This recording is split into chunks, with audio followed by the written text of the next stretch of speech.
first modern man, Homo kibish, appeared here in the Great Rift Valley in southern Ethiopia 195,000 years ago.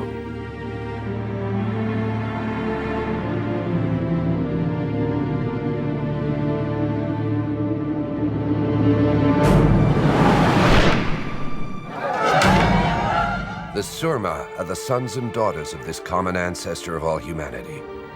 As our brothers who've been in existence over time, they can teach us much about both our recent and remote past. There are 28,000 Surma living separately from the outside world. They reveal the secrets of Donga. This legendary violent duel is a regular part of a fierce existence in which weakness means death.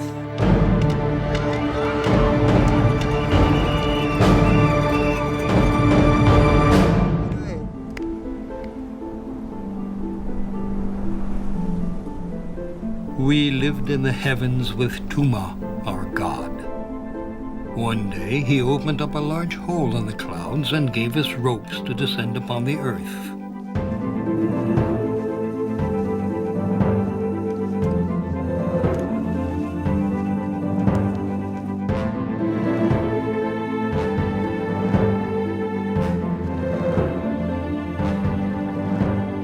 We arrived here in the valley of the Kibish River.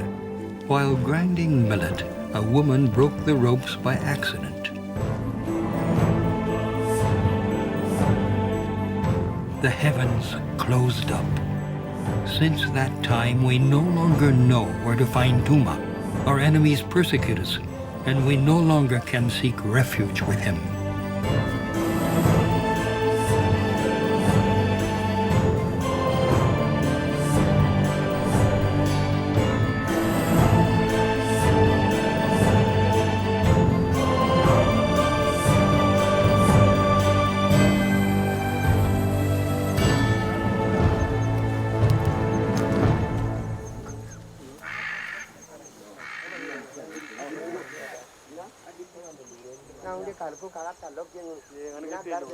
The Sudan lies just opposite.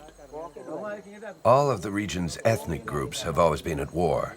To survive, the herds need water and pasture land. Every plain and valley is conquered, then lost and reconquered.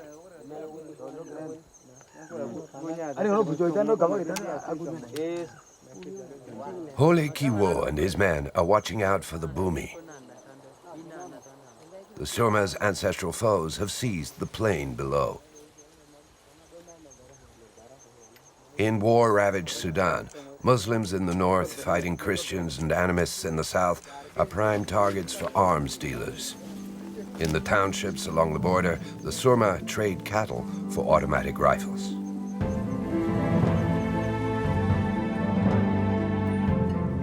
The Ethiopian government is far away. A few gullied trails lead to these remote regions. Bandits of all origins fleece and kill others with impunity and impose their bloodthirsty, iniquitous law here.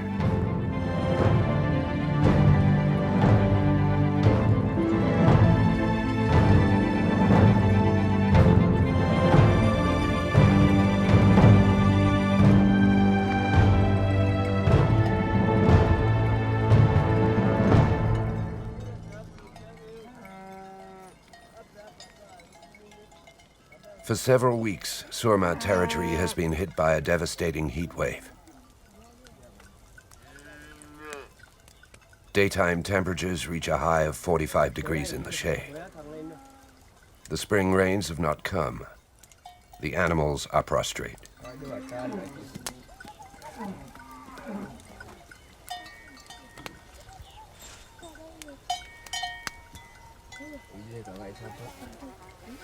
No one knows how old Dishmoy is.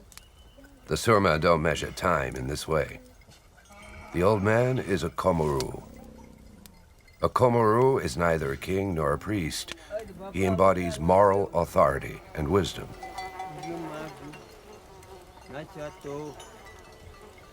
Dishmoy is the living memory of the Surma.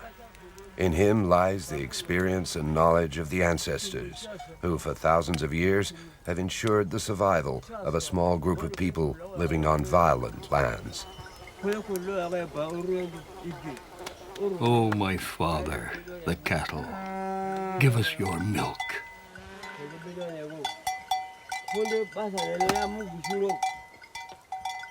Give us your blood to drink. May you multiply.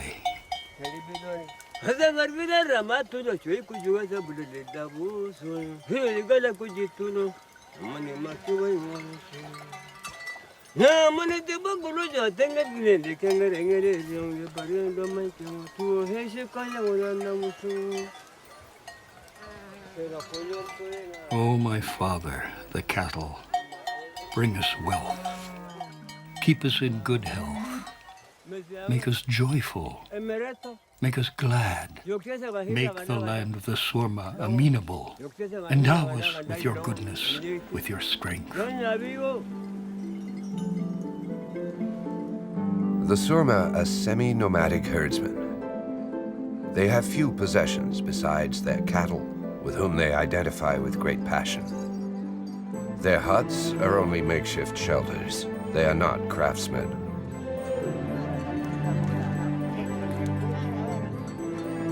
The extreme destitution in which they have always lived constitutes their strength. To a certain extent, they float, light and free, playing with time, a constant thread.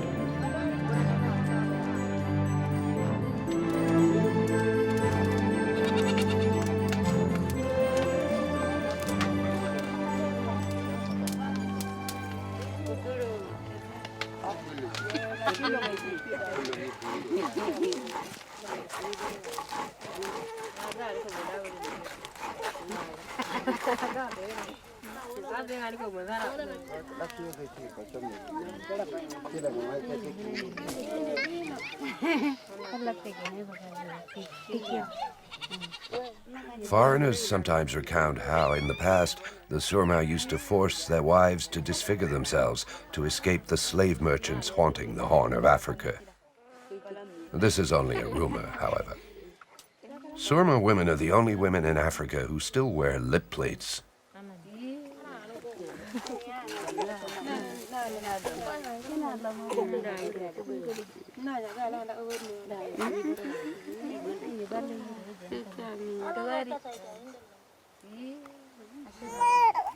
No one forces the young girls to follow this tradition. Their lower lips are pierced when they are between 12 and 18 years old.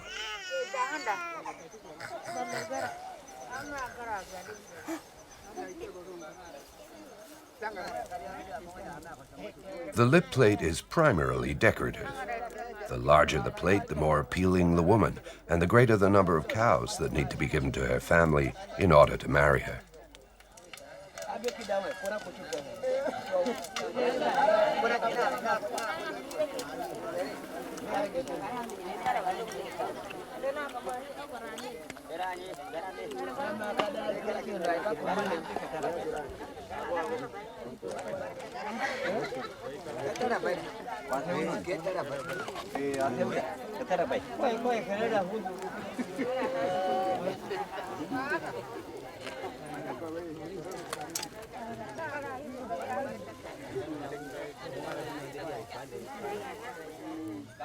Dishmoy receives messengers in his village of Regia. Unsettling information comes from all over Surma territory. Not many have experienced droughts on a scale such as this one. Our cattle are suffering. The Kibish River has gone underground.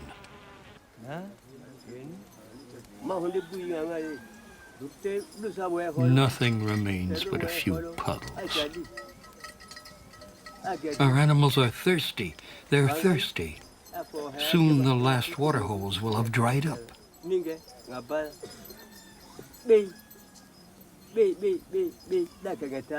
What will the cows drink? The rainmaker's prayers go unanswered. Has Turma abandoned us? Seeing our animals perish tears my heart out. Our enemies have infiltrated our lands. They've attacked an encampment of herdsmen in the plain. They've killed 4 young men and have stolen a large herd. We cannot let them do this. I'm worried, very worried.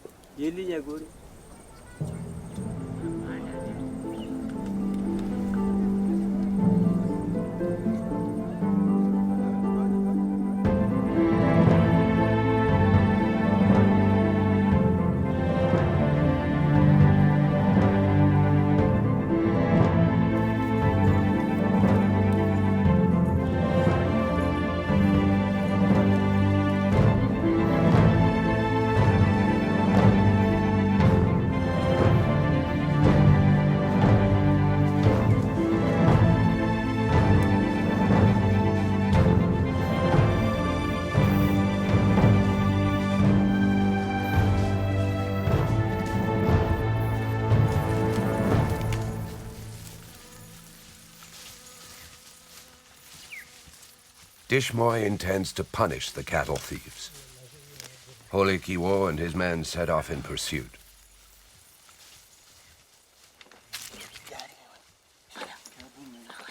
Who has left these recently made footprints? Friend or foe?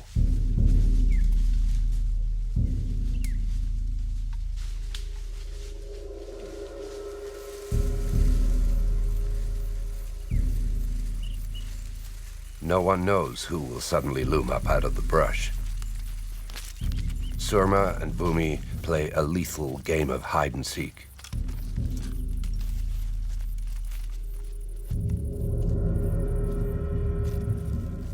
Bands of Bumi warriors attack the Surma enclosure and steal animals to consolidate their decimated herds. The Bumi have raided the camps at the foot of Sejalo Mountain. The Surma seek revenge. The plain along the border becomes the site of bloody clashes. People on both sides are killed. They kill not out of hatred, but by necessity, to frighten the other and run him off the coveted lands.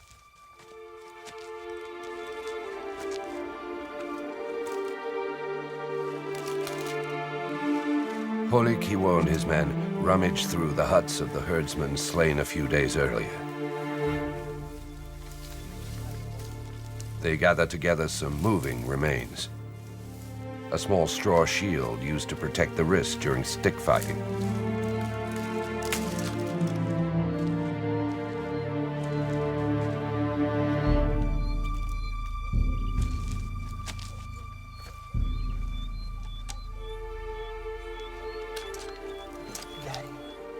A piece of hollowed-out wood with which herdsmen collect milk and cow's blood.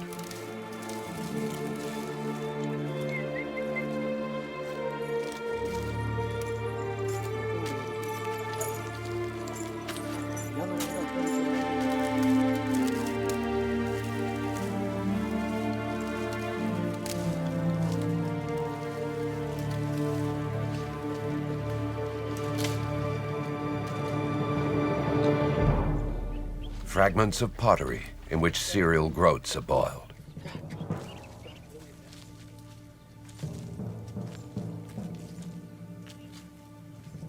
Now the Bumi are far away. They've reached the border, their booty in tow. In turn, the Surma will have to steal cattle. Again and again, forever.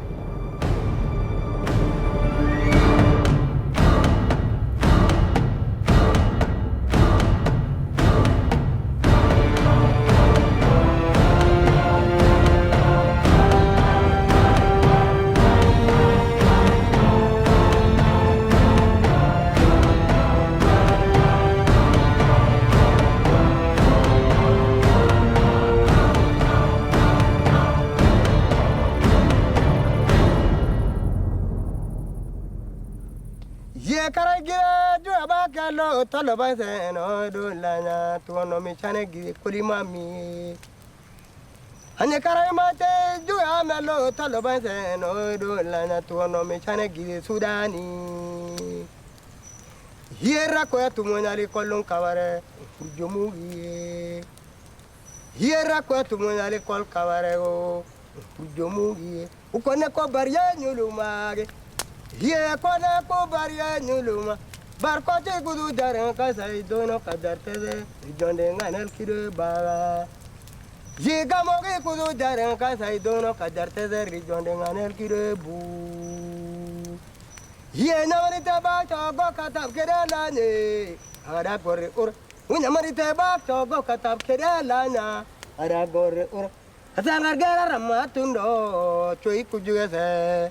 Rabite toag.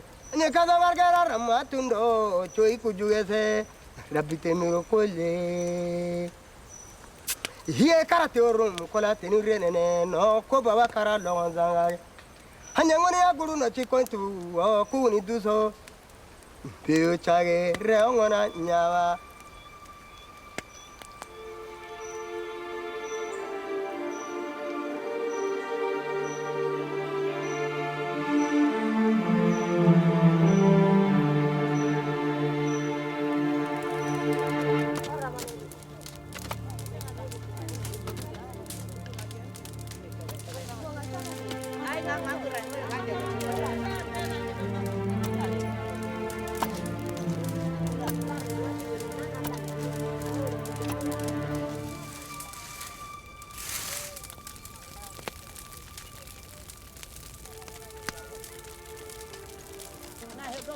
The volcanic soil of the Kibish Valley is fertile.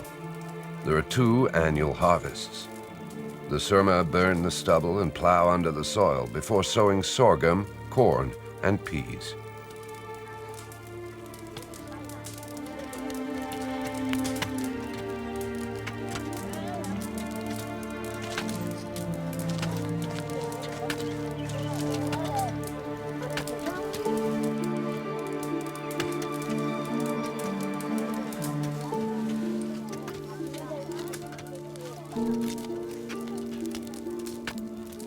The women do the cultivating. Young boys keep watch over the herds. The men save their energy for war.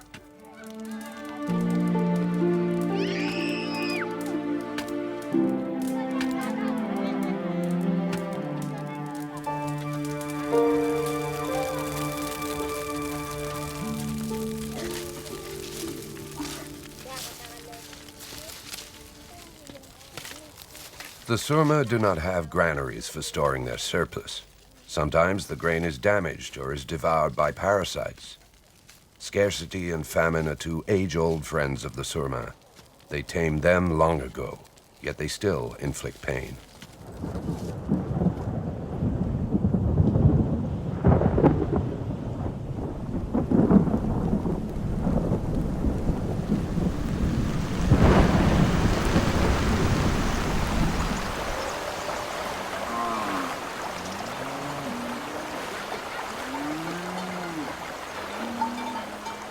Tuma has heard the witch doctor's pleas and has granted them.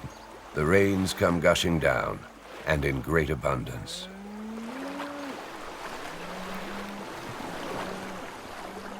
Each breeder owns his animals and devotes himself to them body and soul. Cattle are pivotal to the trading system.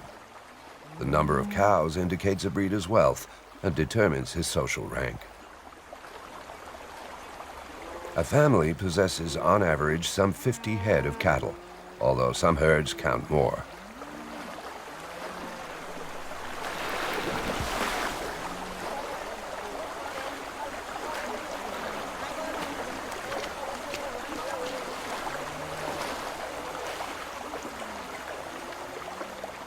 Once again, the herds supply the milk and blood that give the Surma exceptional vitality and a fighting spirit that they draw upon and expand throughout their lives.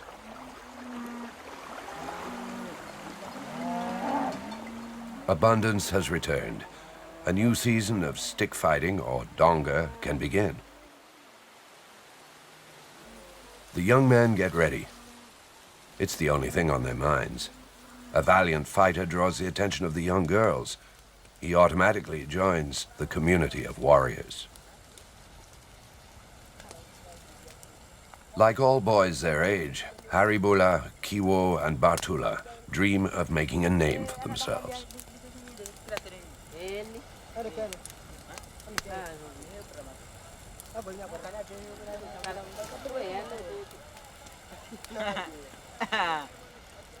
Are you going to fight soon?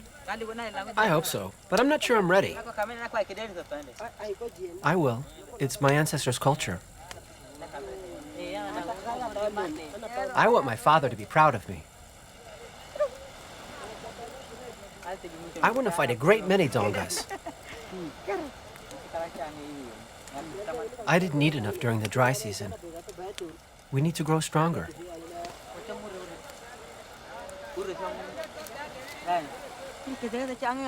I need to work on my speed. It isn't easy to pivot quickly. We'll be warriors.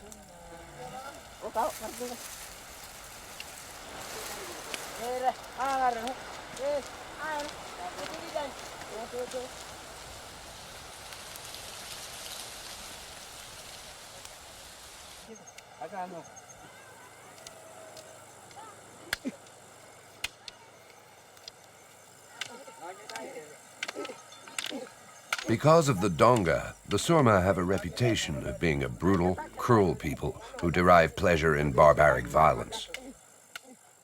Bartola, Haribola, and Kiwo are still way too young to take on a full-grown man, well-versed in the subtleties of a martial art that combines speed, technique, and strength, and requires great physical courage.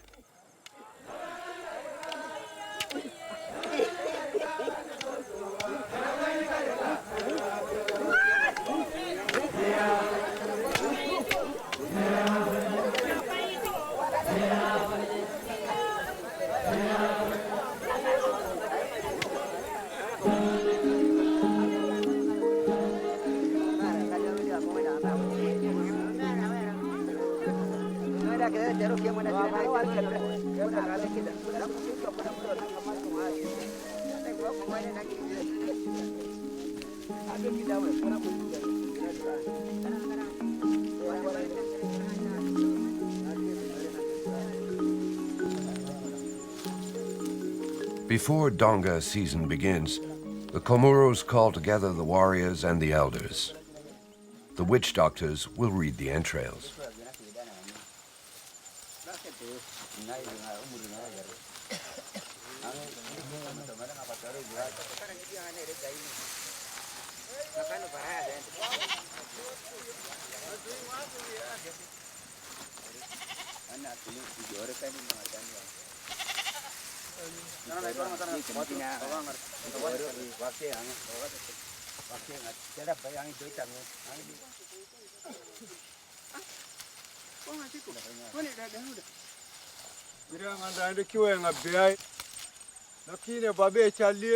We are gathered here all together. We are gathered to read our destiny. And the diviners are with us. Let them sacrifice goats and read their entrails.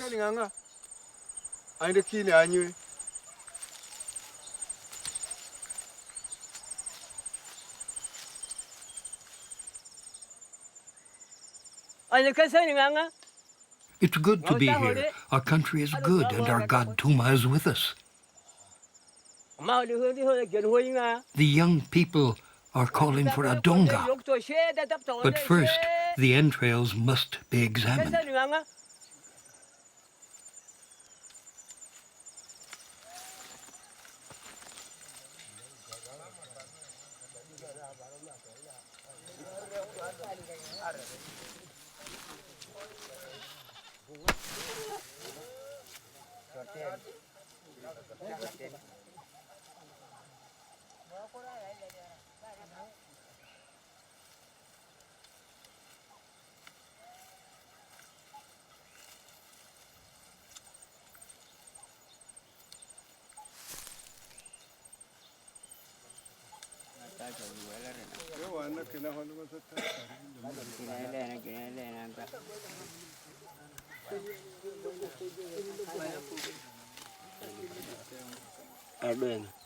That looks good. What do you see? That looks good. Yes, it's good.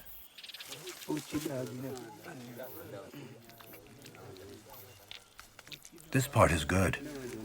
That one there is also good. It's good. It's good. We have no problems.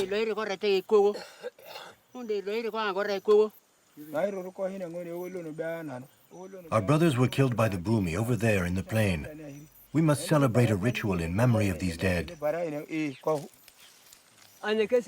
We're going to celebrate a Kilunga. The witch doctor will choose the place.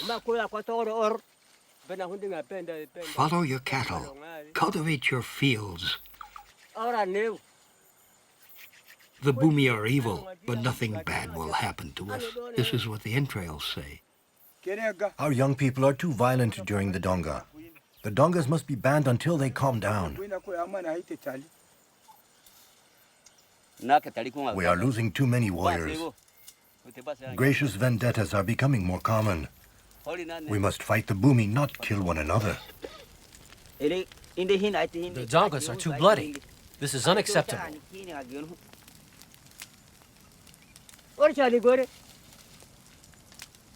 Killing a brother goes against the spirit of our people. I do not want to see any more deaths. We will celebrate a Kilungar for our dead. The ritual will soothe their spirit. Everything will be fine. I will authorize the Dunga, and young people will come from near and far.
Polygamy is the rule for the Surma.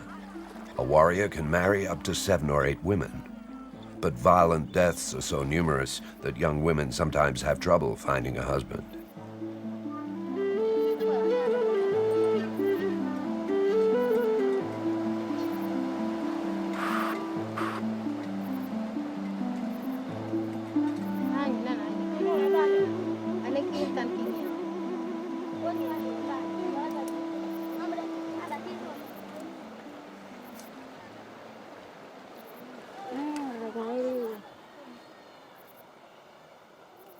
By carving the motifs of her people into her flesh, a young woman expresses her loyalty to her kin. She is honoring her ancestors, who gave birth to countless generations of Surma. Beautiful scars exalt femininity and embellish the body. They attract young men.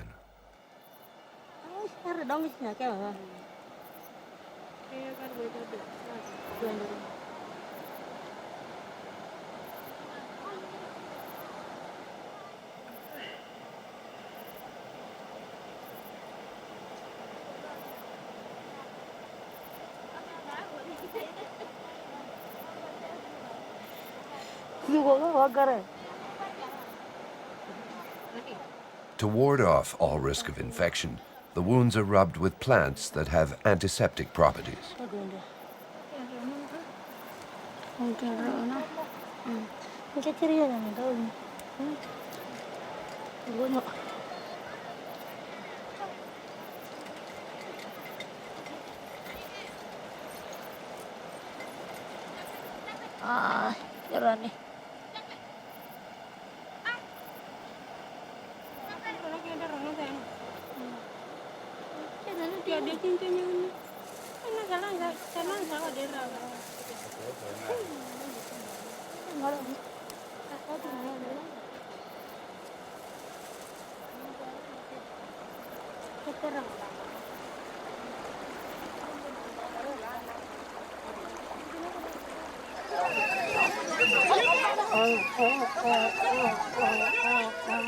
The Surma gather in the village of Dijari to celebrate the Kilonga in memory of the dead.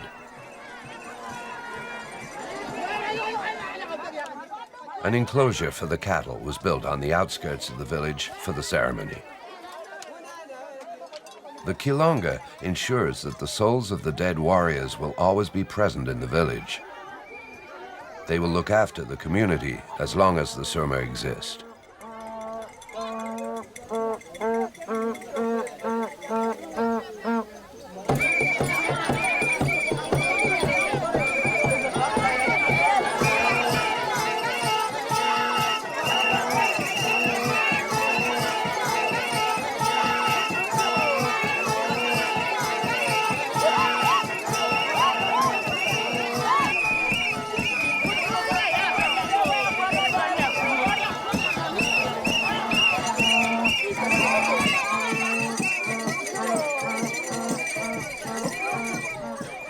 The dead are summoned by trumpeting through an elephant tusk.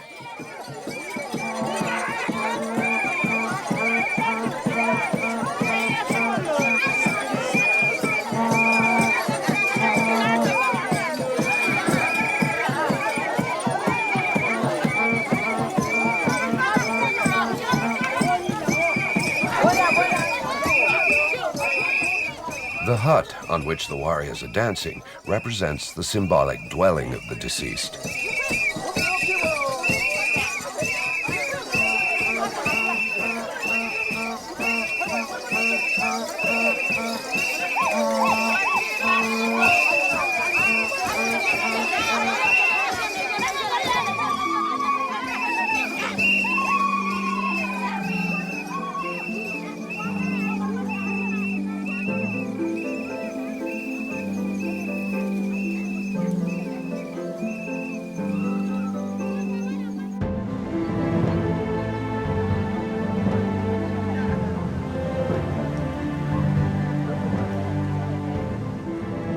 The spirits of the dead warriors are appeased.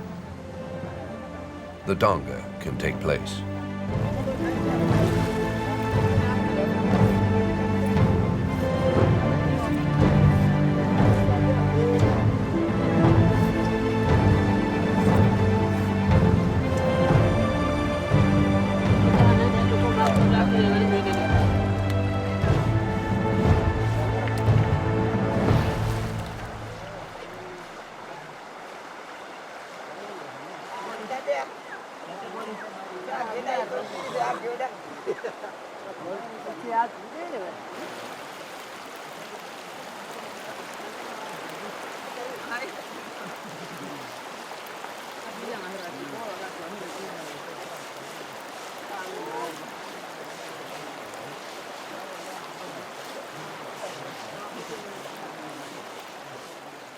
Oleg Kiwo and his men prepare for combat with fighters from other villages.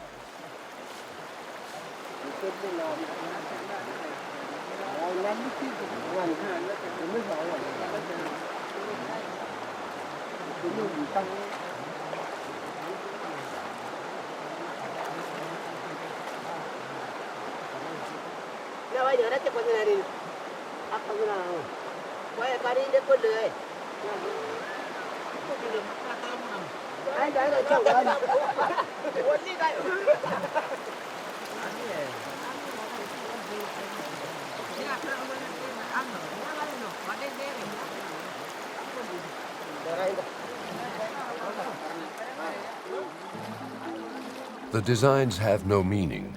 They're purely ornamental. Each one has confidence in the imagination of his comrades.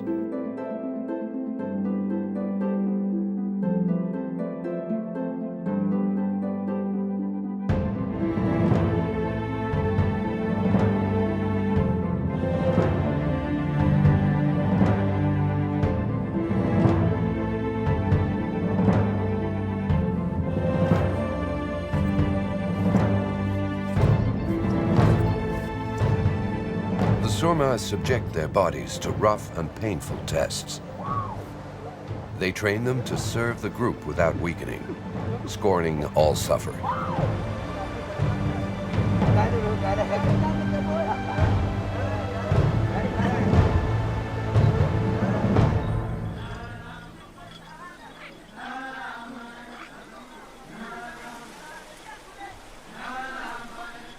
The young men of the Kibish Valley and the surrounding mountains gather in the clearing chosen by the witch doctor.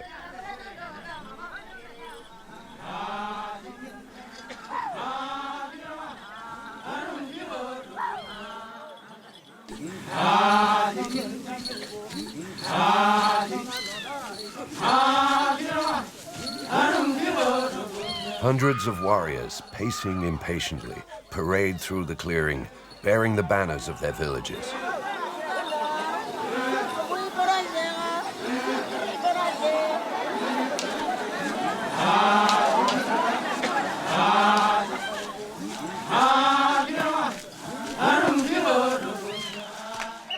The Surma have observed soldiers hoisting the Ethiopian flag. They liked the ceremony and have improvised flags.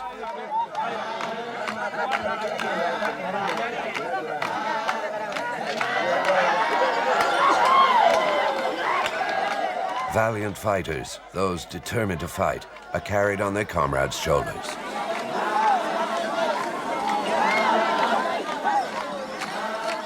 Some fighters wear makeshift armor, which they've patiently made while guarding the herds.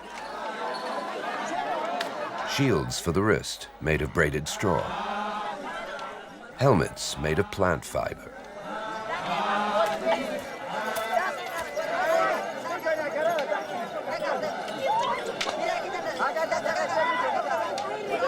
Some wear oxtails, severed during raids to steal the enemy's cattle. The donga weapon is a flexible pole 2 meters 20 long. The tip has been carved into the shape of a phallus.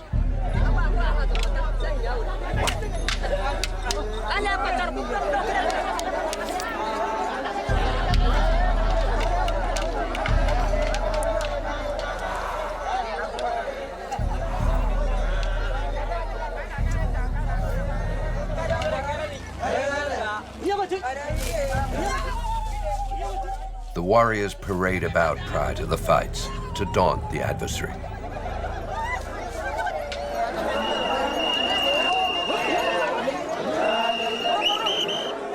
They challenge one another, size each other up, searching for the Achilles heel in the other's expression.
The donga is not a tournament.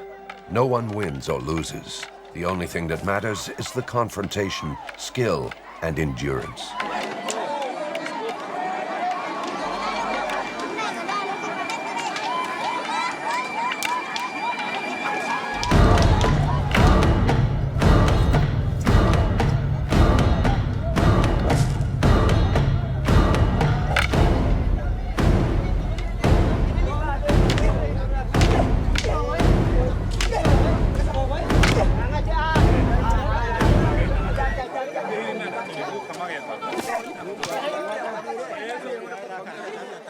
Each fighter expects and awaits the wound that will brand his flesh with the mark of courage and forcefulness.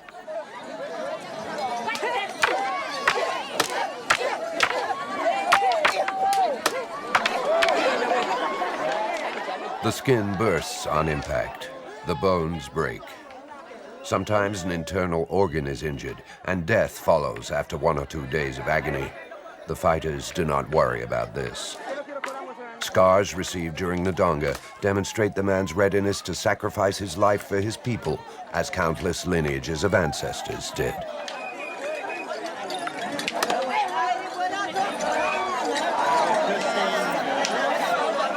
Blood irrigates the existence of the Surma. They drink it, derive nourishment from it, let it flow abundantly. The stick fight is a metaphor for an existence revolving around combat. The Surma, men and women, must fight throughout their lives against enemies, against a climate that causes pain, against diseases that strike man and beast. The blood which they spread profusely is the blood of life, turbulent and obstinate.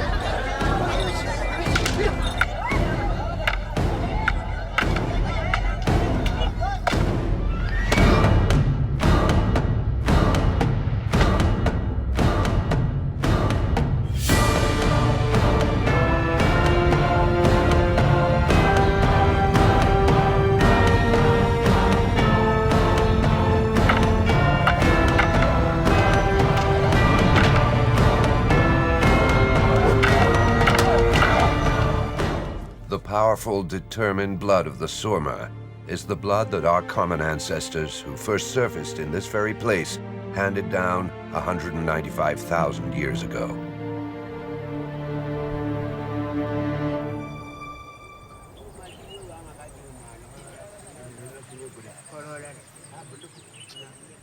Once the drought is over, the majority of Bumi return to the Sudan. Yet bands of warriors remain in the plain. They harass the Surma, killing in broad daylight. Dishmoy is exasperated. The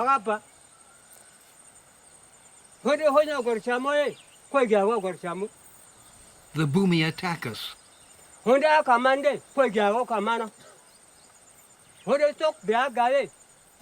They kill here, in our valley. They want our land. We have nowhere to go. We must live and die on our land.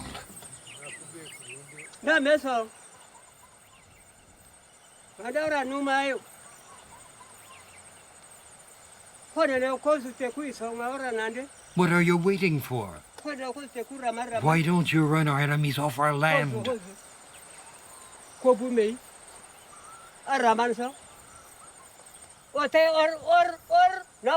There are many of them, but there are many of us.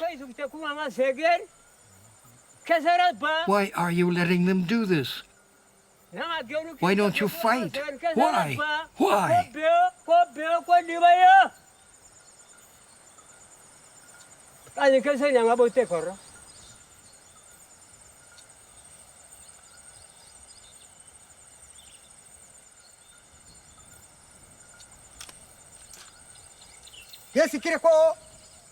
You must find them and kill them.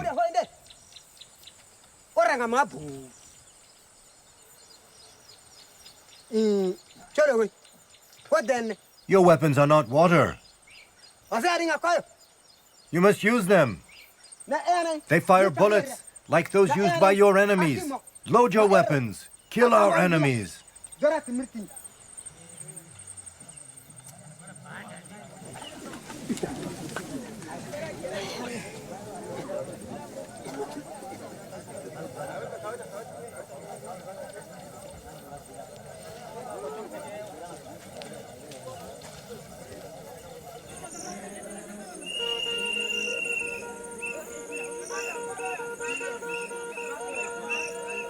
Attacking the warrior's self-esteem is one of the Comoros' traditional techniques. Dishmoy's scathing words have galvanized his men.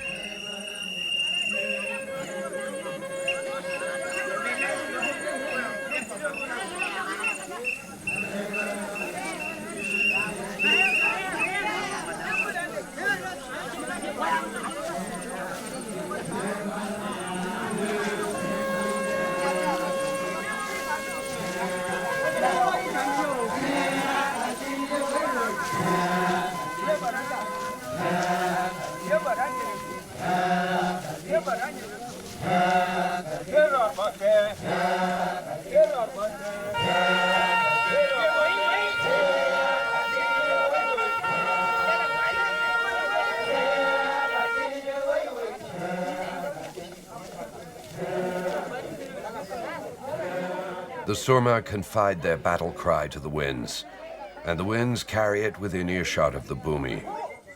The battle cry is, the Surma are armed. Shudder, yes, shudder, for if they run into you along their path, the Surma will kill you.